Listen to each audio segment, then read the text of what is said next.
நடிகர் ரஞ்சித் வந்து ஆதிக்க சாதியினருக்கு ஆதரவா பேசுறாரு, ஆணவ கொலைக்கு ஆதரவா பேசுறாருன்னு சொல்லி ஒரு இவங்க ட்ரெண்ட் ஆயிட்டு இருக்கு. ஆணவ கொலை ஆணவ கொலை ஆதரிச்சு பேசுறீங்க. இதை பாருங்க, தயவு செய்து தேவையில்லாத நான் எல்லாத்தையும் முதல்ல நான் உங்களை எல்லாம் கையெடுத்து கும்பிட்டுக்கிறேங்க. நான் ஊடகத்துக்கு சரி, நீங்க எல்லாத்துக்குமே சரி கையெடுத்து நான் கும்பிட்டுக்கிறேன். முதல்ல வந்து தேவையற்ற என் மீது உள்ள வன்மங்களை தயவு செஞ்சு தவிர்த்திருக்கு. முதல்ல இதுல 10 பைசா பிரயோஜனம் கிடையாது. என்னை பற்றி தவறாக எல்லா இடத்துக்கும் நீங்க சித்தரிச்சுக்கல, எந்த பிரயோஜனம் கிடையாது. நான் ஆணவ கொலைக்கு ஆதரவாக நான் என்னைக்காவது சொல்லியிருக்கேனா? நான் சொல்ல வந்த கருத்துங்கிறது வேறு, நான் சொல்ற வர கருத்தே வேறு. அதை நீங்க என்ன எப்படி போர்ட்ரேட் பண்ணிருக்கீங்க சமூகத்துல? ரஞ்சித் ஆணவ கொலைக்கு ஆதரவானவர், ரஞ்சித் வந்து ஆணவ கொலைக்கு தான் சப்போர்ட் பண்றாரு அப்படின்னு அது எப்படி நான் வாயால சொல்லுவேன்? ஏங்க, பாதிக்கப்படுற காதல்ல பாதிக்கப்படுற 2 பேரும், பொண்ணாகட்டும் ஆணாகட்டும், 2 பேரும் ஒரு தாய்க்கு குழந்தைக்கு தான். அது எந்த குழந்தை பாதிச்சிருந்தாலும் அந்த அம்மாவுக்கு கண்ணில் தண்ணி வரதானே செய்யும். உலகத்துல வன்முறை தீர்வாகாது சாமி. ஒருத்தனை கொலை பண்றதுனாலயோ ஒருத்தனை சாவறதுனாலயோ அது தீர்வாயிடுமா? அவ்வளவு இரக்கமில்லாத மனிதனா நானு?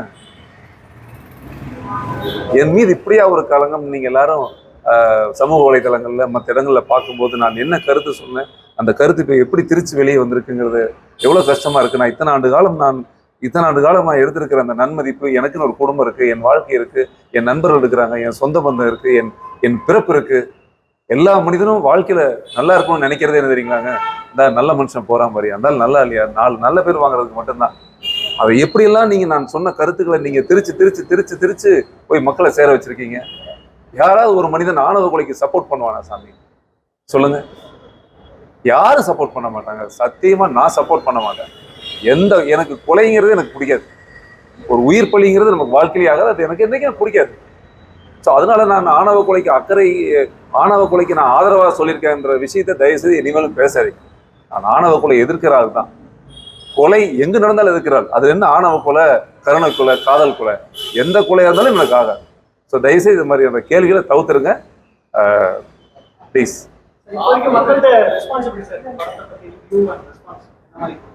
சார், படம் சூப்பரா இருக்கு. ஏன்னா படம் நல்லா இருக்கு. படம் உண்மையாகவே ரொம்ப நல்லா இருக்கு.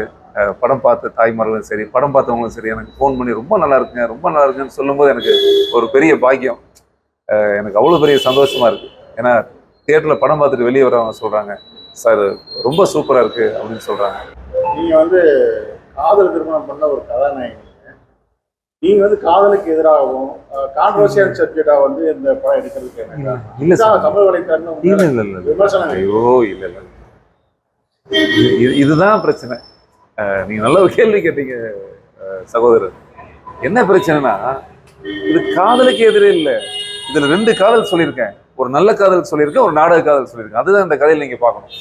இந்த கதையில 2 காதல் சொல்லியிருக்கேன். ஒரு நல்ல காதல் சொல்லியிருக்கேன், ஒரு நாடக காதல் சொல்லியிருக்கேன். வேற நீங்க அது தவறெல்லாம் ஐயோ நான் கையெடுத்து கும்பிட்டுக்கிறேங்க இந்த மாதிரி சொல்லி மக்களுடைய மனதில் தவறான ஒரு எப்படி சொல்றது, ஒரு தவறான ஒரு விதையை விதைக்கும் போது இல்லை, இத்தனை ஆண்டு காலம் நம்ம வாழ்ந்த வாழ்க்கையில அது எல்லாமே வேஸ்ட்டு போயிடும். இந்த வாழ்க்கையே வேஸ்ட் ஆயிடும். அந்த மாதிரிலாம் நான் எடுக்கவே இல்லைங்க. நீங்க படம் பார்த்தா உங்களுக்கு கட்டாயம் பிடிக்கும் சார். இன்னைக்கு வந்து ஆணவ கொலைக்கு எதிரானவங்க சொல்லி சொல்றீங்க. இன்னைக்கு காலையிலே வந்து ஆணவ கொலைகள் வந்து வன்முறை ஆகாது, அது வந்து அக்கறைங்கிற மாதிரி அதுதான் நல்ல. இதுக்கு தான் நான் உணர்த்துக்கு முன்னாடி சொன்னேங்க.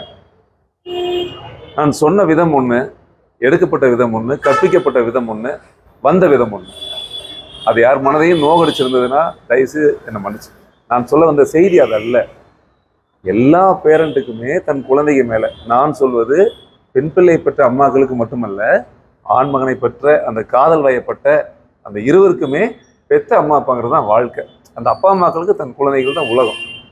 ஸோ தன் மகனுக்கோ தன் மகளுக்கோ ஏதாவது அசம்பாவிதம் நடந்ததுன்னா அவங்களுக்கு தான் பெத்த மனசு பதப்பதைக்கும்.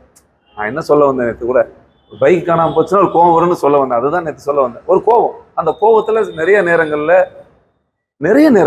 நீங்கள் நடந்தது நான் ஒன்றும் புதுசாலாம் சொல்லவே இல்லை. உங்களுக்கே தெரியும், நிறைய இடங்கள்ல கைகலப்பு நடந்திருக்கு, அடிதடி நடந்திருக்கு, நிறைய நேரங்களில் ஒரு கலவரமே நடந்திருக்கு, பெரிய தகராறு நடந்திருக்கு, இரு சைடும் சொல்கிறேன். அதே நேரத்தில் வன்முறையெல்லாம் வெடிச்சிருக்கு, உயிர் பலி ஆயிருக்கு. ஸோ அதனால அந்த அக்கறையின் காரணமா தான் இருவரும் சண்டை போட்டுக்கிறாங்க. ஆனா அது நடக்கிற அந்த அந்த இடத்துல போய் நிக்குது. அதுக்கு தீர்வான ஒரு படம் எடுத்திருக்கேன்னு சொல்ல வந்தேன். நான் தயவு செய்து நீங்க அதை இதைத்தான் எனக்கு நான் கொஞ்ச நேரத்துக்கு முன்னாடி நான் அதை சொல்ல வந்தேன். நான் ஆணவ கொலைக்கு ஆதரவானவன் அல்ல அல்ல அல்ல. அது தயவு செய்து அதுக்கு ஒரு முற்றுப்புள்ளி வச்சிருங்க. ஏன்னா அது அது ரொம்ப தவறா இருக்கு. சட்டத்தை மதிக்கிறவன் நான், சட்டத்துக்கு எதிராக இருக்க மாட்டேன். எல்லா தாய் தந்தையும் மதிக்கிறேன். நம்ம அந்த மாதிரி ஒரு வார்த்தை என் வாயிலிருந்து வராது. என் மனசுக்குள்ளே என் சிந்தையில சுத்தமாவே அந்த மாதிரி எண்ணங்கள் கிடையாது சாமி. ப்ளீஸ். உங்களோட ட்ரைலர்லயே வந்து பாத்தீங்கன்னாக்க இப்போ பெண்களை கொச்சைப்படுத்துற மாதிரி காதல் பண்ற பெண்கள் எல்லாம் ஏதோ ஒரு வகையான ஆண்கள் மேல ஆசைப்பட்டு போயிடுவாங்கன்ற மாதிரியான அந்த ட்ரைலரே வந்து காட்டுது. அது வந்து ஒட்டுமொத்தமா அதிகபட்சமான விமர்சனத்தை ஏற்படுத்துச்சு. உங்க படத்தின் மேல அதிகபட்சமான விமர்சனம் உருவாக்குனது அந்த ட்ரைலர்ல வந்த காட்சி. சரி, அந்த காட்சி அவசியமானது இல்லை சார். படம் நீங்கள் பார்த்தீங்கன்னா ட்ரெய்லரில் பார்க்கும்போது ஒரு விதமான உணர்வு கொடுத்தது. ஆனால் நீங்கள் படம் பாருங்கள் சார், பாராட்டுவீங்க. எல்லாரும் தாய்மார்களும் தியேட்டரில் படம் வந்திருக்கு, தியேட்டருக்கு வந்திருக்கு. எல்லாரும் பார்த்து பாராட்டுறது தான் நான் சொல்கிறேன். தியேட்டருக்கு வந்திருக்கு. அந்த மாதிரி இருந்தால் நமக்கும் கூசும். நான் அது ஒரு 30 செகண்டில் ஒரு ட்ரெய்லர் கட் பண்ணி போடும்பொழுது வேறொரு தன்மை கிரியேட் ஆகுது. ஆனால் படத்தில் தியேட்டரில் வந்தீங்கன்னா நீங்கள் உண்மையாக பாராட்டுவீங்கன்னு நான் சொல்கிறேன். ஏன்னா படம் நல்ல படமாக எடுத்திருக்கு. நான் வந்து கிட்டத்தட்ட தமிழக மக்களுக்கு தெரியும் சாமி, நான் ஒரு 30 ஆண்டு காலம் இதில் பயணிக்கிறேன். ஒரு 100 படத்துக்கு மேலே நடிச்சிருக்கேன். இது வரைக்கும் பார்க்காத இந்த ரஞ்சித்து இது வரைக்கும் என்ன சாதி யாரும் பார்த்ததில்லை. இது வரைக்கும் எனக்கு அப்படி இல்லை. ஆனால் சினிமா அதை நோக்கி போயிடுச்சோன்ற ஒரு வருத்தம் எனக்குள்ள இருக்கு. நான் நடித்தவங்க எந்த டைரக்டரும் எனக்கு அதை பார்த்து வேஷம் கொடுக்கல. நான் இந்த படத்தில் அதை பார்த்தும் வேஷம் கொடுக்கல. இங்கே இருக்கிறவங்க யாருமே அதை பார்த்து நான் யாருக்கும் வேஷம் கொடுக்கல. எல்லாம் கலைஞர்கள், எல்லாம் சங்கமிச்சோம். இப்போ அழகாக பயணிச்சுட்டே இருக்கோம்.